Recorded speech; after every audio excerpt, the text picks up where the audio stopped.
రే lucky, రే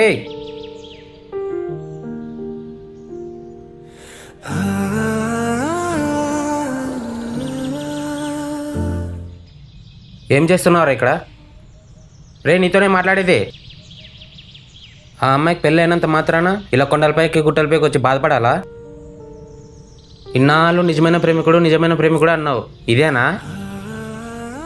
అరే, నిజమైన ప్రేమికుడు అంటే మనం ప్రేమించిన అమ్మాయి ఎక్కడున్నా సంతోషంగా ఉండాలని కోరుకోవాలి, అంతేగాని ఇలా బాధపడి నీ ప్రేమకు విలువ లేకుండా చేయకు. ఏమరా ఏమన్నావు?